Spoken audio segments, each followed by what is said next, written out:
하이델베르크 요리문답은 총 3부로 구성되어 있습니다. 오늘부터 마지막 3부를 배워나가도록 하겠습니다. 그동안 많이 배우셨습니다. 1부, 2부 다 하셨고 이제 간단하게 정리하면서 3부로 넘어가 보도록 하겠습니다. 하이델베르크 요리문답 처음 우리에게 던졌던 질문이 무엇인지 기억하십니까? 그리스도인의 참된 위로가 무엇인가? 이렇게 질문을 던졌고 거기에 대한 답이 그리스도인의 진정한 위로는 살아서나 죽어서나 나의 몸과 영혼이 나의 것이 아니라 영원토록 하나님의 것이라는 사실이 우리 그리스도인의 참된 위로다, 그렇게 배우면서 시작하였습니다. 그런데 그런 위로를 우리 삶 속에서 얻기 위해서는 무엇을 알아야 될까 했을 때 3가지를 알아야 된다라고 했습니다. 첫 번째, 죄의 비참함을 알고, 두 번째, 그 죄의 비참함 속에서 구원하신 값없이 구원을 베풀어 주신 하나님을 알고, 또 세 번째, 구원을 이제 배울 것입니다. 구원을 주시는 이제 하나님께 어떤 감사를 드려야 하는가, 그렇게 총 3부로 나눠져서 이렇게 자세하게 우리가 구체적으로 뻗어나가면서 배우고 있습니다. 1부에서는 완전히 우리가 타락했고 무능력하고 해결책이 없고 답이 없는 우리의 모습을 보았고, 그런 우리들, 답이 없는 우리들에게 베풀어 주신 그리스도의 은혜가 나타나는 게 바로 2부의 내용입니다. 신이 그리스도가 중보자 되어 주셔서 우리에게 오셔서 이제는 참된 믿음으로 그리스도와 연합한 자가 구원을 얻게 될 것이다, 그렇게 배웠습니다. 그런데 참된 믿음이 무엇일까 했을 때, 참된 믿음은 확실한 지식과 굳건한 신뢰, 성령께서 일으키시는 굳건한 신뢰로 형성이 된다라는 것을 배웠고, 그 확실한 지식이 사도신경에 요약되어 있어서 우리가 사도신경을 하나씩 배웠던 것이고, 또한 그것을 신뢰하게끔 이끄시는 분이 성령 하나님이다 배우셨다라고 배웠습니다. 그리고 성령께서는 우리의 믿음을 위해서 이 교회 가운데 역사하시고 또 말씀하여 주셔서 또한 믿음을 형성시켜 주시고, 또한 성례를 통해서 믿음을 강화해 주시고 강화해 주시고, 또 건증이라는 그의 제도를 통해서 우리를 진리로 보호하시고 인도하시고, 그렇게 신자가 모든 삶 가운데 보호받는다는 것을 우리도 2부의 내용까지 배웠습니다. 어떻게 보면 이 1부, 2부 내용만 우리가 배우고 1부, 2부에서 끝나버려도 될 것 같다는 느낌이 듭니다. 그냥 죄의 문제 우리는 해결받았고 은혜를 받았고, 그랬으니까 우리는 뭐 죄의 문제 깔끔하게 어떻게 보면 마무리됐다, 그렇게 결론 지을 수 있고 마침표를 찍어버릴 수 있을 것 같습니다. 그런데 하이델베르크 요리문답은 3부 새로운 내용 하나 더 첨가하고 있습니다. 하나의 파트를 남겨두고 있습니다. 우리의 감사에 대하여 감사. 오늘 성경 본문에도 우리가 착한 일, 선을 행해야 한다라는 것을 말씀하고 있는데, 우리가 행하는 선행으로 구원을 받을 수 없다라는 내용을 이미 배워왔습니다. 그런데 도대체 왜 우리는 또 지금 3부를 시작하면서 또 선행을 해야 한다는 그런 메시지로, 주제로 시작하고 있는 걸까요? 그게 바로 86문이 우리에게 던지는 질문입니다. 예를 들어서 만약 저에게 수십억의 빚이 있다고 생각해 봅시다. 저는 이 빚을 갚을 능력이 없습니다. 그런데 지나가다가 약간 모르는 사람이 저한테 와서 그 빚을 모두 다 갚아주고 그냥 가버리는 겁니다. 그러면 여러분들은 어떻게 하겠습니까?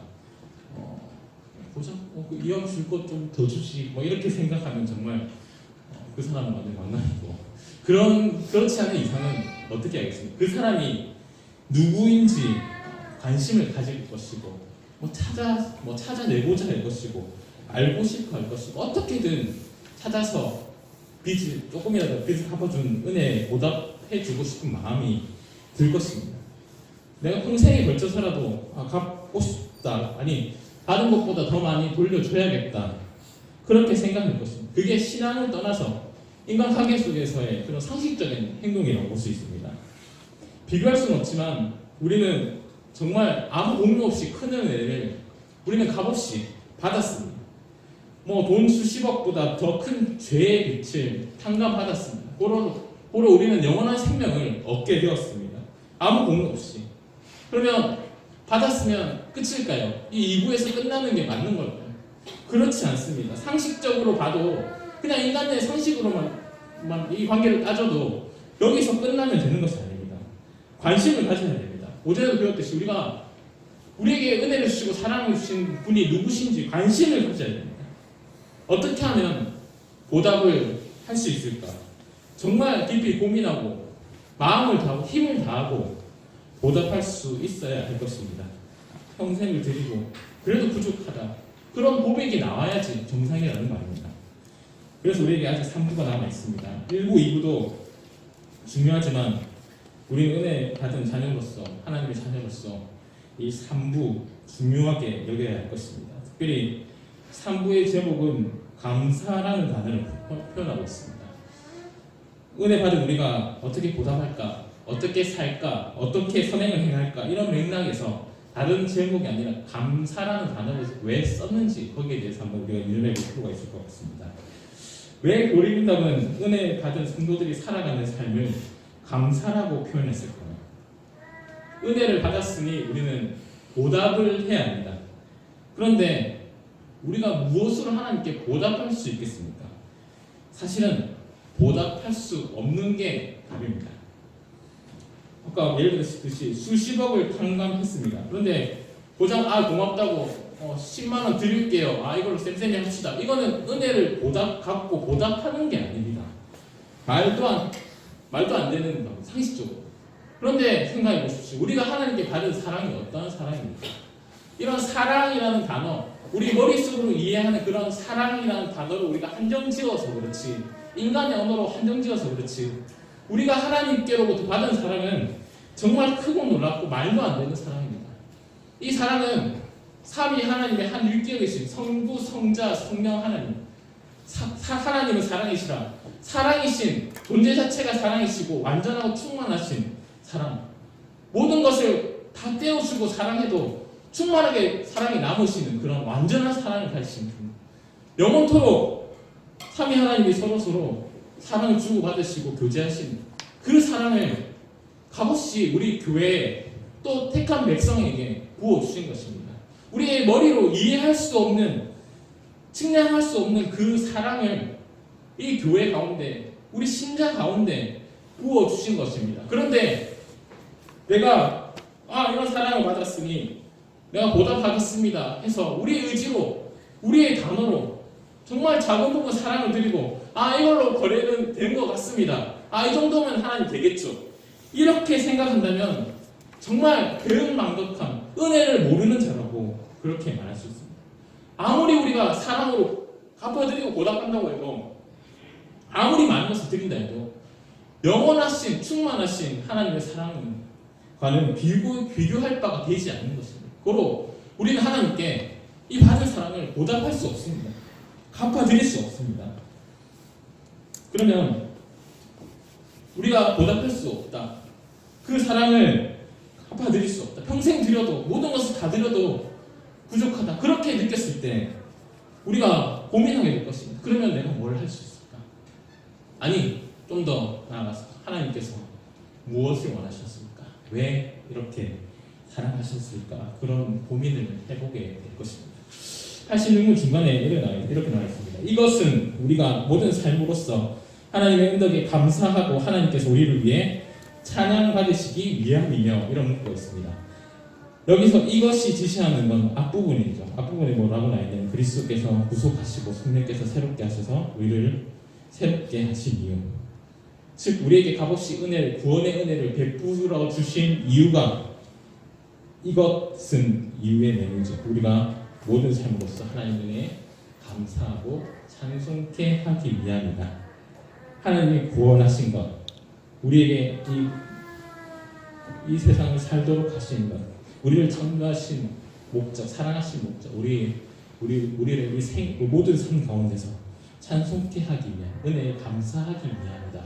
이것이 하나님의 목적이라는 겁니다. 감히 보답할 수 없는 우리들에게, 어떻게 보답해야 될지 답도 없는 우리들에게 하나님이 먼저 원하시고 말씀하셨습니다. 그것은 우리의 모든 삶 속에서 감사하고 찬송하며 하나님께 영광 돌리는 모습이라는 것입니다. 또한 그리문답은 이야기합니다.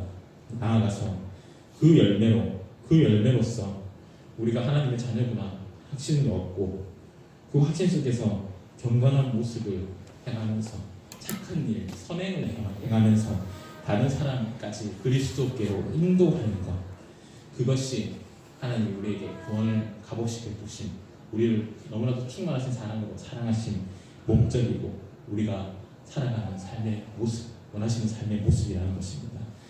결국 구원받은 자들이 행하는 선행, 감사, 찬송, 하나님의 은혜에 대한 반응이고 열매입니다.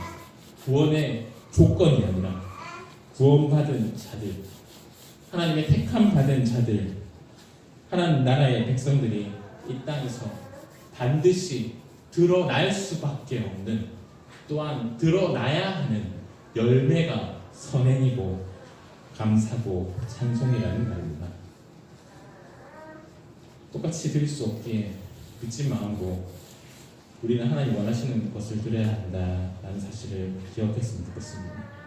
말씀 속에서 늘 감사하고 찬송하면서 사는 것, 이 예배 공간에서만 하나님께 우리가 반응하고 찬송가를 부르는 것이 찬송이 아니라 우리의 삶의 모든 부분에서 죄의 비참함을 건져주신 하나님께 반응할 수 있는 것, 하나님의 은혜를 기억할 수 있는 것, 우리의 환경이 어떻다고 할지라도, 어떤 어려움이 있을지라도, 고난받고 가난하고 굶어간다고 할지라도, 굶주린다 할지라도 매 순간순간 모든 삶의 모습을 통해서 하나님의 은혜 때문에 감사의 고백이 나오고 하나님을 찬송하는, 바라보는 그런 열매가 나타나야 되는 것이 바로 우리 그리스도인들입니다. 물론 우리는 우리의 마음은 모든 삶을 하나님께 다 드리고 싶습니다. 정말 거룩하게 살고 싶습니다. 하지만 연약하게 그럴 수 없습니다. 우리 힘과 의지와 행위로 감사할 수 있다는 것은 불만입니다. 도움이 필요합니다. 하나님 은혜에 반응하고 감사할 수 있게끔 하는 분은 바로 성령 하나님이십니다. 오늘 86문에도 답에 이렇게 나와 있습니다. 그의 성식으로, 성령으로 우리를 새롭게 하여 그의 형상을 담게 하신다. 감사의 삶의 주체는 성령 하나님입니다. 우리가 환경의 변화에 따라서, 우리가 형편이 나아지고 상황이 좋아졌을 때 환경에 따라서 결정되어서 감사하는 것이 아니라 우리는 성령 하나님께서 인도하셔서 우리의 모든 삶을 뛰어넘는 하나님의 구원하신 은혜가 나를 감싸고 있다고 느낄 때 성령을 통해서 감사의 열매가, 선행이라는 열매가 맺어지는 것입니다. 성령은 반드시 하나님께서 택한 자들에게 역사하셔서 그리스도께로 인도하십니다. 우리 자신이 주체가 아니라 성령 하나님이 우리 삶의 주체가 되셔야지 우리는 환경을 뛰어넘어서 감사할 수 있는 것입니다. 선행이라는 열매를 맺을 수 있습니다. 아니, 성령께서 택한 자들에게 역사하시면 반드시 선행이라는 열매는 맺혀질 수밖에 없습니다. 여전히 죄악 가운데 있고 여전히 부족해서 넘어진다 할지라도 성령께서 우리 삶에, 택한 자들의 삶에 반드시 열매를 맺게 하실 것이고, 그 열매를 통해서, 그 열매를 발견함으로 인해서 우리는 하나님의 자녀에 대해 확신하게 될 것이고, 확신 속에서 더욱 하나님을 찬송하며 하나님 나라의 백성답게 말씀을 순종하며 살게 될 것이고, 그렇게 선을 행하면서 그런 찬송하는 모습을 통해서 다른 사람들에게 그리스도를 드러내고 그리스도께로 그들까지 인도할 수 있는 것입니다. 사랑하는 지금 가족 여러분, 하나님의 은혜에 온전히 반응하여서 늘 감사하고 찬송할 수 있는 여러분들이 되었으면 좋겠습니다.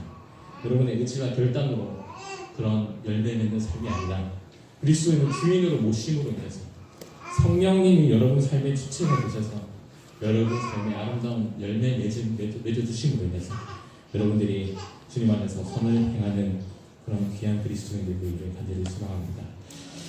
87문 내용을 보겠습니다. 87문은 이와 좀 반대쪽 이야기를 하고 있습니다.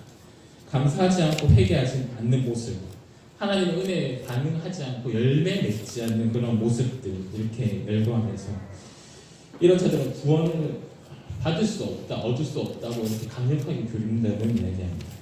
결코 구원을 얻을 수 없다, 강하게 표현하다 보니까 극단적으로 생각이 드는 것 같습니다.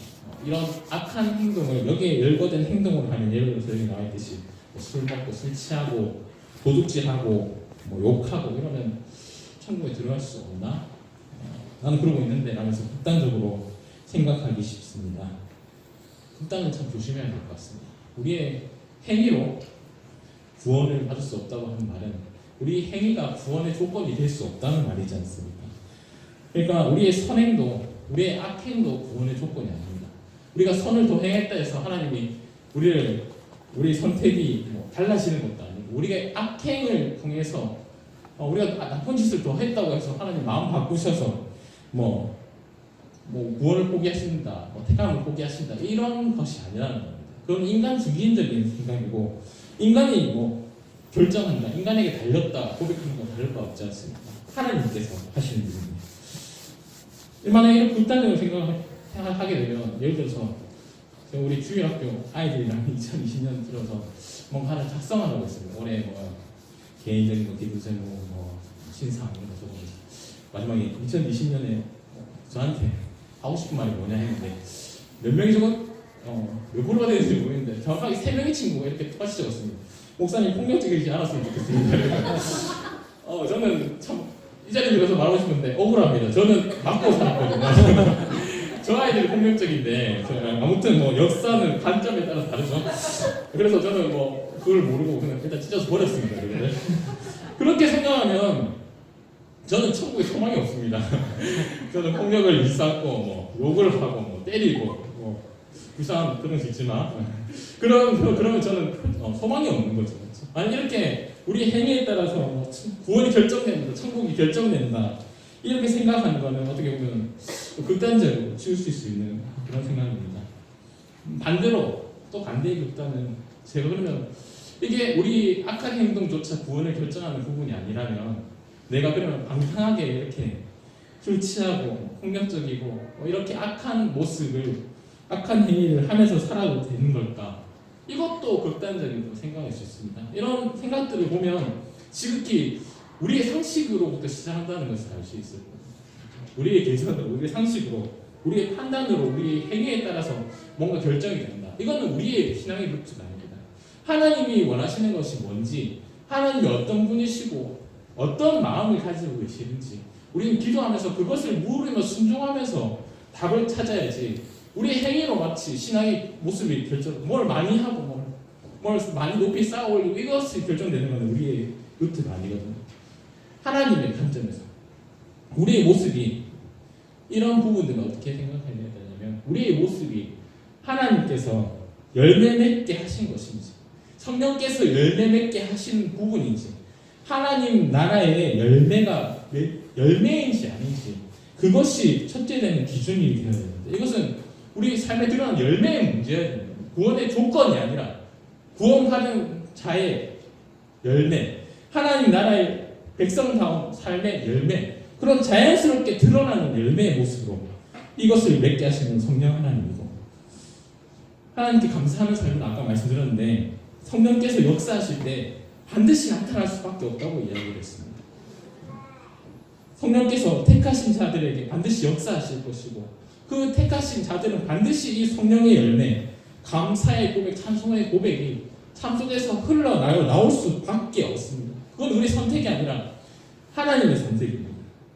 반대로 87문에 나와 있는 이 내용들, 감사하지 않고 회개하지 않는 것은 결코 성령의 열매가 아닌 겁니다. 성령께서 맺게 하신 열매가 아닌 것이고 하나님 나라의 백성의 삶의 모습이 아니라는 것입니다. 구원받은 자의 모습이 아니고 성령의 열매가 아니고 인간적인 욕심, 인간적인 육신에 속한 모습, 열매라는 것입니다. 그런데 문제가 뭡니까? 우리는 성령의 열매도 감사의 열매도 맺고 살아가지만 이런 육신적인 열매의 모습도 나타나는 겁니다. 그런데 그리스도인과 비그리스도인의 불신자의 차이가 뭐냐면 방향성입니다. 방향성. 비그리스도인들은 이렇게 똑같이 불신자의 육신의 열매, 그러니까 악한 행위가 나타났을 때 그들은 무감각합니다. 방향성이 없습니다. 그냥 그렇게 자신이 만족하고 즐기며 살면 되는 것입니다. 그런데 반대로 그리스도인은 성령께서 역사하셔서 그 악한 열매를 맺을 때 악한 열매가 잘못된 것이라는 것을, 죄라는 것을 깨닫게 하신다는 겁니다. 이것은 하나님의 열매가 아니구나.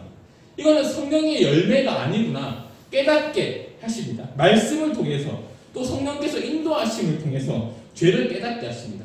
그러면 신자는 반응할 것이고 이건 하나님 나라의 모습이 아니구나. 그러면 나의 택하심에 대해서 하나님의 택하심에 대해서 이런 열매를 맺고 살아갔을 때 과연 하나님이 나를 택하셨다 말할 수 있을까? 그렇지 않구나. 하나님 은혜를 구하면서 내가 성령의 열매를 맺으며 살아갈 수 있도록 하나님의 긍휼하심을 다시 구하고 회개하고 다시 그 속에서 확신을 얻고 구원받은 자녀로서 살아가는 게 더 좋은데 그게 내가 맞다고 생각하는데 그렇게 회복되어야 되겠구나. 회개해야 되겠구나. 반성을 돌이키게 되는 게 신자의 모습입니다. 그렇게 회개를 일으키는 것은 바로 성령 하나님이 주관하신 것이고 그런 차이점이 있습니다. 신자의 방향성은 성령께서 역사하시기 때문에 택한 자들 가운데 반드시 성령의 열매를 맺는 것을 사모하게끔 되어 있고 기대하게끔 그런 방향성을 가지게끔 하시는 겁니다. 고로 우리는 구원 확신을 가진 우리들은 우리의 죄 가운데 빠져 있을지라도 낙심하거나 그렇게 침체되었고 포기하고 비관해서는 안 되는 겁니다. 그 모습은 하나님 나라의 백성으로서의 모습이 아니기 때문입니다. 죄 가운데 있더라도 우리를 구원해 주신 말도 안 되게 택하여 주신 하나님의 은혜를 생각하면서 그 은혜로 다시 회복할 수 있다는 소망을 가지고 다시 성령의 열매를 맺는 모습으로 살아가야겠구나. 더 확신 속에 더 아름다운 열매를 맺으며 살아가야겠구나. 그렇게 기대감을 가지며 나아가야 됩니다. 다시 한번 말씀드립니다. 선한 행위로 구원받을 수 없지만 선한 행위는 구원받은 자에 반드시 나타나는 열매라는 것을 기억했으면 좋겠습니다. 선을 행하지 않고 습관적으로 죄악 가운데 빠져 있다면 돌이키시기 바라고 또한 여러분의 힘으로 돌이킬 수 없게 성령께서 함께 하실 것이고 또 교회는 함께 기도할 것이고 때로는 건진을 시행하면서까지 여러분들이 교정할 것입니다. 성찬을 통해서 성례를 통해서 돌아보게 될 것입니다. 그러니 여러분들의 방향성 이 악한 열매를 맺으면서도 여러분들이 정말 죄에 무감각해져서 그렇게 살아간다면 정말 가슴 아프게 생각하고 혹은 함께 우리가 신앙생활하는 성도들이 그런 악한 열매를 맺고 살아가는데 우리가 방치하고 있다면 그런 우리의 모습도 회개하면서 우리가 함께 성령의 열매를 맺는 그런 아름다운 모습을 같이 회복할 수 있도록 그래서 서로를 보면서 우리 모두가 하나님께서 택하신 백성들이고 하나님 택하신 교회 가운데 아름답게 함께 영원토록 생명을 누린 선부수망을 가진 자구나 서로 기쁨을 나누고 위로하고 함께 끌어가는 그런 흔들리지 않는 믿음을 세워가는 우리 교회가 되었으면 좋겠습니다.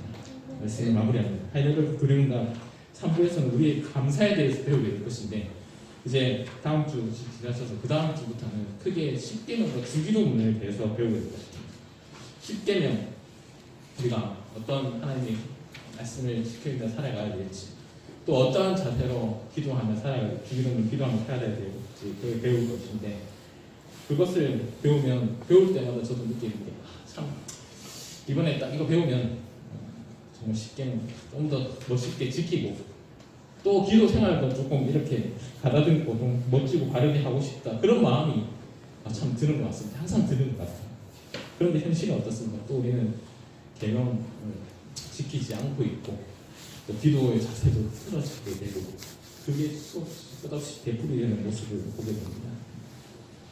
사랑하는 지금 가족 여러분, 물론 그렇게 될 것이지만 이것을 잘 행하고 지켰는지 여러분의 그 모습에 초점을 맞추기 이전에 하나님께서 그런 연약한 모습 속에서도 변함없이 여러분들을 말도 안 되는 사랑으로 인도하시고 자라게 하신다는 하나님의 은혜에 먼저 집중할 수 있었으면 좋겠습니다.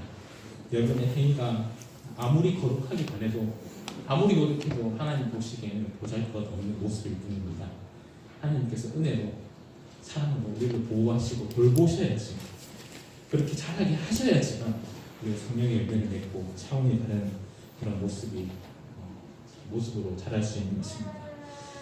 한국교회가 인간적인 모습과 행위의 외적인 부분들, 형식들 그런 부분에 많이 치우쳐져 있는 모습이 많았고 그런 부분에 치우치다 보면 어떻게 되겠습니까?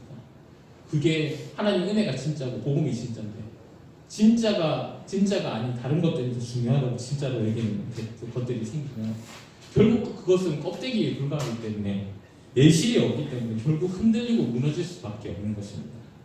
우리는 진짜를 알고 진짜를 붙들고 이 교회의 중심에 모셔야 됩니다.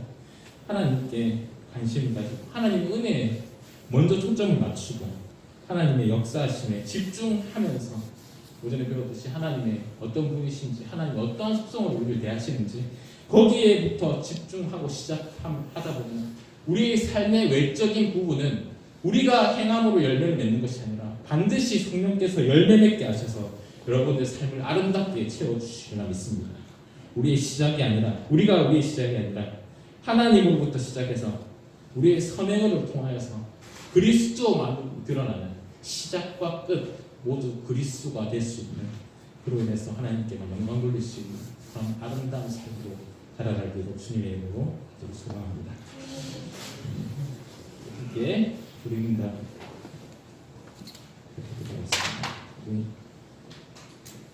127페이지입니다. 제32줄 86문 87분입니다.